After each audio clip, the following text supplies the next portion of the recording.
All right, fourth grade, we're on lesson 21 of math today. It's Monday. We're in the month of October. Get excited. Here's our objectives. Today you're going to learn how to translate and solve word problems about equal groups. Remember, in an equal group problem, we got factors and factor equals a product. Mr. Bauer has 4 boxes.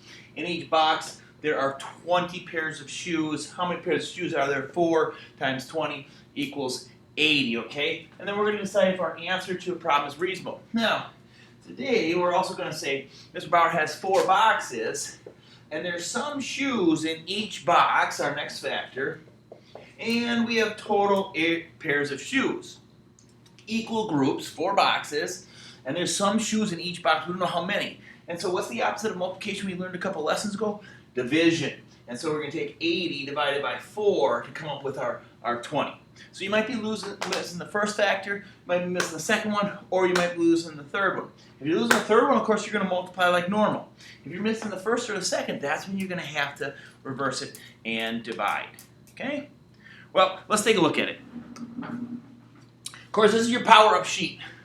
On the front side, you did all of your facts, you put all of your work on the left, your mental math, your problem solving, now you flipped it over, going for your A+, we got to fill up these 6 boxes today. In your book, you're on page 134, that's lesson 21. Example number 1 says, at Lincoln School, let's just change it to Garden Homes. At Garden Homes School, there are 4 classes of 5th graders with 30 students in each class. Equal groups. How many classes do we have? We have 4 with 30. Now I always put the 2-digit number on top. It makes it easier for me when I multiply. 4 classes with 30 students in each class. Altogether, how many students are in those 4 classes? We have both of our factors, so we're going to multiply. 4 times 0 is 0, and 4 times 3 is 120. Do I need a label? You bet I do. And it is students. 120 students. Does that make sense? 30 in this room, 30 in that room, 30 in that room, 30 in that room, 3 plus 3 plus 3 plus 3 is 12, and that's 0, you got 120. Makes lots of sense. So we translated the word problem, we set it up, and then we checked to make sure it was correct. Turn the page. Example number 2 says, the coach, now think you're in 5 class, the coach separated 48 players into 6 teams with equal number of players on each team. How many were on each team? Now to me, I read that and I said, oh geez, a bunch of kids divided into groups, it's a division problem. But if you read it real carefully, it was, I believe, 6 teams times a certain number of players on each team is going to give you your total of 48 players. So we got a missing number in a multiplication problem. We're going to flip that over and divide. How many teams can we get with 6 players on each team? Okay. 6 goes into 48. 8 times 8 what? 8 players. 8 players would be on each of our 6 teams. Okay? All right, very good. Take a look at example number 3 now. It's at the bottom of the page. Manifa, I believe is her name. She raked leaves and she filled 28 bags.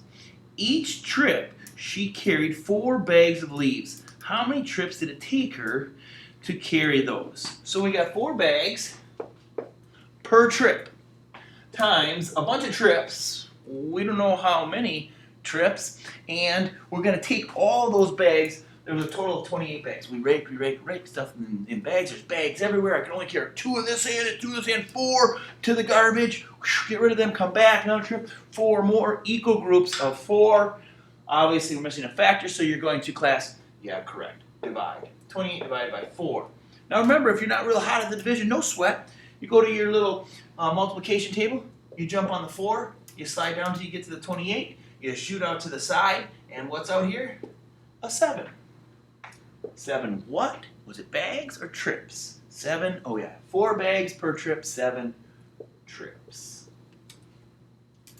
Let's check some of those lesson practices. Down at the bottom of the page, it says A. On the shelf, there were 4 cartons of eggs.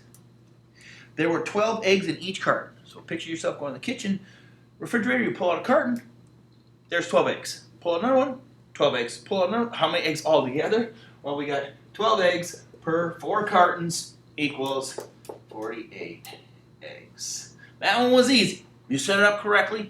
We just multiply for that when we're missing the product. Turn the page. B. Lesson practice B. It says the desks are arranged in 6 equal rows. 1, 2, 3, 4, 5. We actually have 6 rows in this classroom. I know you're not here. But if you were, 6 rows in each classroom. In each row.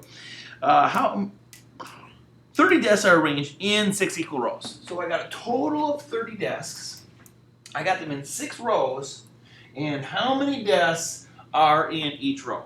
Now, it wouldn't make sense to say in my classroom I got 6 rows and there are 30 desks in each row, because then I have 180 students. And you all know there's not 180 students fitting in any room in this building except for maybe the gym. So you can't just say it's multiplication. So we got to say rows times desks equals total students. That makes sense.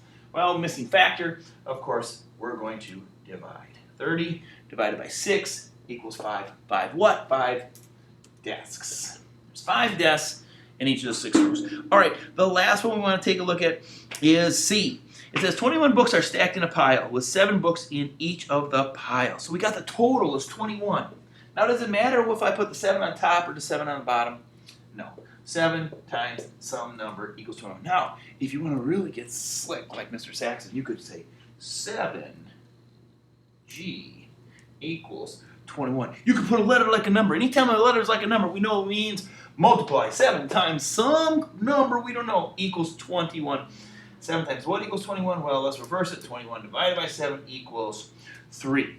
And what's our label for this one? 3 what? 3 piles. 7 books in each of the piles, and we have 3 piles of books. There's a couple more. I think you got the hang of it. Don't forget today we're going to translate for read carefully. Find out if you're looking for one of the factors or if you're looking for the product. If you're looking for the product, you're just going to set up like a multiplication problem. If you're missing one of the factors, well, then you got to reverse it and you got to use a division problem. And then always think to yourself, would it make sense to have 180 students in here? No. That wouldn't make much sense. Okay, so look for your keywords all together in total to tell you if you have the answer.